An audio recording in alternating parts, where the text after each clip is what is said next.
पृष्ठभूमि तो तैयार जब होती है सर कि जब कोर्ट में चार्जशीट दाखिल हो जाए। क्या बात कर रहे हो यार आप। सीमा को कैसे, सीमा और सचिन क्या थाना पुलिस या सक्षम अधिकारी के समक्ष ये प्रार्थना पत्र देंगे कि हम सोच जा रहे हैं। सीमा पाकिस्तान से भारत कैसे आई, सुरक्षा एजेंसी क्या कर रही थी, हमारी LIU क्या कर रही थी। देश छोड़कर जाने की शर्त है कि देश छोड़कर नहीं जाएगी सीमा। यदि सीमा जासूस नहीं निकली तो फिर उसको जेल कैसे हो जाएगी। क्या बात कर रहे हैं आप। हमारे साथ सीमा के वकील हैं और सचिन के भी वकील हैं। ये बताइए सीमा को अब कितने साल की जेल होने वाली। देखिए मैं सीमा को, क्या बात कर रहे हो यार आप। सीमा को कैसे, यदि सीमा जासूस नहीं निकली तो फिर उसको जेल कैसे हो जाएगी। क्या बात कर रहे हैं आप। लेकिन ऐसी रिपोर्ट तो आ रही है कि सीमा जासूस है। ये जो विषय है, ये जो हमारी भारत की जो जांच एजेंसी है उनका काम है कि यदि वो जासूस निकलती है, जासूस नहीं निकलती है तो मैं कैसे कह दूंगा कि सीमा जासूस है। मैं कैसे कह दूंगा कि सीमा लव में आई है, प्यार में आई है। मैं कैसे कह दूंगा। जांच एजेंसी का काम है कि यदि सीमा के खिलाफ कोई ऐसा वक्तव्य आता है तो। अच्छा, सीमा ने धर्म परिवर्तन किया। धर्म परिवर्तन करने के लिए उत्तर प्रदेश में एक अपना कानून है, क्योंकि वो उत्तर प्रदेश में रह रही है। तो क्या उत्तर प्रदेश नहीं, पूरे भारत में एक कानून है धर्म परिवर्तन के लिए। क्या उसने 1 महीने पहले आवेदन दिया था धर्म परिवर्तन। मेरी बात सुनो। सीमा ने काठमांडू में, नेपाल के काठमांडू में हिंदू रीति रिवाज के अनुसार, मतलब जो कथित है, जो मैं सुन रहा हूँ, जो FIR के मुताबिक मैं सुन रहा हूँ कि इन्होंने जो काठमांडू में, नेपाल के काठमांडू में इससे हिंदू रीति रिवाज के साथ में शादी की है, जो कह रहे हैं। तो उसी के अनुसार यदि अगर ऐसा है तो सर वो दुश्मन देश से आई है, तो आपने ये कैसे मान लिया कि वो कन्वर्ट हो गई है मुसलमान से। इसका कोई तो प्रक्रिया होती होगी, इसकी कोई तो प्रक्रिया अपनाई जाती होगी भारत। मैं आपसे सबसे पहले ये कहना चाहता हूँ कि सीमा पाकिस्तान से भारत कैसे आई, सुरक्षा एजेंसी क्या कर रही थी, हमारी LIU क्या कर रही थी, और भी जांच एजेंसी वो क्या कर रही थी। तो बताइए सीमा, यदि सीमा इस तरीके से यहाँ नहीं आती तो बात ही नहीं थी। एक वकील के नाते आपको कोर्ट में तो जवाब देना पड़ेगा ना कि आपने धर्म परिवर्तन किया, मुसलमान से आप हिंदू बनी, तो मुसलमान से हिंदू बनने के लिए क्या 1 महीने पहले आपने डाला था कोई एप्लीकेशन। देखिए ऐसा मुझे सीमा, सचिन या उसके पिता नेत्रपाल के कथनानुसार ऐसा कोई वक्तव्य मिला नहीं है। यदि वो मेरे पास पेपर अवेलेबल कराती तो मैं उसका जवाब भी देता। मैं आप उनका केस लड़ रहे हैं, अगर सीमा जासूस निकले तो कितने सालों के लिए अंदर जाए।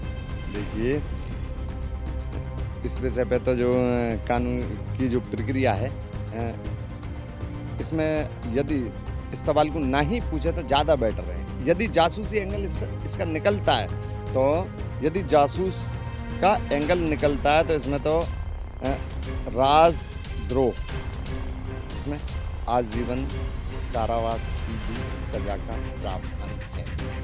अच्छा, कुछ लोग ये भी कह रहे हैं कि सीमा का जो बच्चे हैं वो सीमा के नहीं हैं। अभी तक कोई भी DNA सैंपल नहीं लिया गया, कोई DNA मैच नहीं हुआ। इसके लिए क्या कोई कानूनी प्रक्रिया होती है, क्योंकि ATS अब जांच कर रही है। देखिए मैं सीमा के बच्चों को कैसे कह दूंगा कि मैं सीमा के नहीं है या किसी के हैं। वो सीमा के बच्चे पाकिस्तान से आए, तो इस विषय में मैं क्या कह दूंगा कि सीमा के बच्चे सीमा के नहीं है। तो वो तो ये विषय नहीं है, ये विषय नहीं है कि मैं सीमा के बच्चों को बेकार के लिए कह दूं कि मैं सीमा के बच्चे नहीं है। उसका DNA करा लीजिए। तो ये क्या प्रक्रिया होती है इसकी।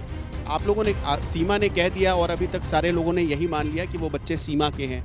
इसकी कोई पहचान हुई क्या। कोई वैलिड आपके पास कार्ड नहीं है, आपके पास कोई दस्तावेज नहीं है। पता चला वो 4-4 पासपोर्ट लेके घूम रही है, बच्चों के अलग पासपोर्ट। देखिए मेरी बात सुनिए, मैंने सीमा की कोई फॉरेंसिक जांच नहीं की, कुछ नहीं की। मैंने सीमा, सचिन और नेत्रपाल की सिर्फ और सिर्फ जमानत कराई है सर। जमानत दिनांक जो है 4 जुलाई 2023 को सीमा, सचिन और नेत्रपाल गिरफ्तार हो गए। उसके बाद हम नेत्रपाल चूँकि कस्बे के रहने वाले हैं और चूँकि मैं उनको, वो मुझे भी जानते हैं, हमारा उनसे जो मतलब एज ए कस्बा जानते हैं, तो मैंने उनकी ज़मानत कराई। और ज़मानत कराने के बाद में सीमा, ज़मानत कराने के बाद में अपनी नेत्रपाल की ज़मानत हो जाने के बाद में सचिन की ज़मानत, सचिन और सीमा की ज़मानत कराने के लिए ये मेरे पास है। बेल कराई। लेकिन केस लड़ने से पहले आप केस की पृष्ठभूमि तो पढ़ते होंगे, जानते होंगे, कुछ पूछताछ तो कर। पृष्ठभूमि तो तैयार जब होती है सर कि जब कोर्ट में चार्जशीट दाखिल हो जाए। बेल के टाइम पर पृष्ठभूमि नहीं होती, बेल के टाइम पर पृष्ठभूमि नहीं होती। जब चार्जशीट दाखिल हो जाती है तभी पृष्ठभूमि उसकी होती है कि इसमें अब हमें क्रॉस क्या करना है। आप पिछली बार जब आपसे बात हुई थी तो आपने एक बात बताई थी कि कोर्ट ने कहा है कि सीमा अपनी लोकेशन नहीं बदल सकती है और अगर बदलती है तो सबसे पहले कोर्ट से अनुमति लेनी होगी। लेकिन हमें खबर ये है कि सीमा एक दिन पहले ही अपना घर बदल चुकी थी। ये तो काम स्थानीय पुलिस का काम है। आपसे तो पूछेगी वकील साहब, आप ही कोर्ट केस लड़ेंगे ना, जज साहब तो आपसे पूछे। देखिए, लोकेशन सीमा की कहीं भी लोकेशन तो यहाँ देश छोड़कर तो नहीं जा रही सीमा, अपना पता चेंज नहीं कर रही, तो फिर क्या है? देश छोड़कर जाने की शर्त है कि देश छोड़कर नहीं जाएगी सीमा। अब अपने देश में तो घूम सकती है बाबूजी, ऐसे थोड़ा ही। क्या एक बात और बता दूं आपको, बुरा लगेगा। मान लीजिए किसी के घर में शौचालय नहीं है, मैं कह रहा हूं कि सचिन के घर में, कह रहा हूं, मान लीजिए आप कि सचिन के घर में शौचालय नहीं है, तो क्या सीमा और सचिन क्या थाना पुलिस या सक्षम अधिकारी के समक्ष ये प्रार्थना पत्र देंगे कि हम शौच जा रहे हैं? ये नहीं, ये इशू नहीं होना चाहिए जरा भी।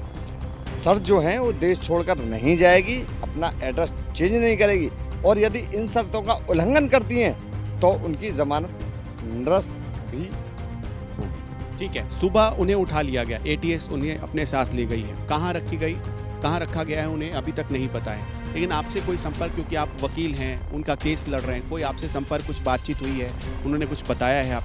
देखिए, मेरा काम जो था सिर्फ और सिर्फ बेल कराने का। मैंने उनसे फीस ली अपनी बेल कराने के लिए और उनकी मैंने फीस कराई। मेरा काम ये नहीं है कि मैं क्लाइंट के पास जाऊं और उससे सारी वक्तव्य लूं। यदि क्लाइंट मेरे पास आते हैं और मुझसे मशवरा करेंगे तो मैं कानूनी सलाह दूंगा उनको। अच्छा, इसमें सचिन के पिताजी बहुत बुरे फंस गए हैं। वो एक तो गरीब हैं, ऊपर से क्योंकि अब एटीएस उन्हें भी उठा ले गई है। अगर सीमा जासूस निकलती है तो सचिन और उनके पिता और सचिन की पूरी फैमिली वो कैसे फंसेगी? मैं कैसे बता दूंगा कैसे फंसेगी? मैं क्यों फंसवाऊंगा उनको? मैं तो उनका बचाव करूंगा, मैं बचाव करूंगा उनका मैं।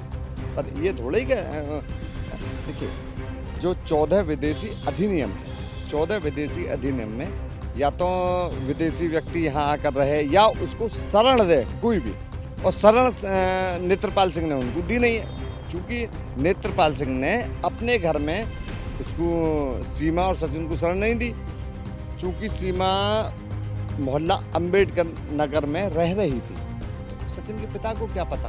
तो सचिन के पिता का तो इसमें कोई दोष ही नहीं है। और यदि एटीएस उनकी जानकारी निकालती है कि जो सचिन के पिता ने संरक्षण दिया है तो अलग विषय है। बहुत बहुत शुक्रिया हेमंत जी आपका हमारे साथ बातचीत करने के लिए, बहुत बहुत शुक्रिया। और इस केस के बाद देखते हैं कि एटीएस की पूछताछ के बाद क्या सामने आता है। बहरहाल पूरे देश को इंतजार है कि सीमा और सचिन केस में आगे एटीएस कौन कौन से खुलासे करती है।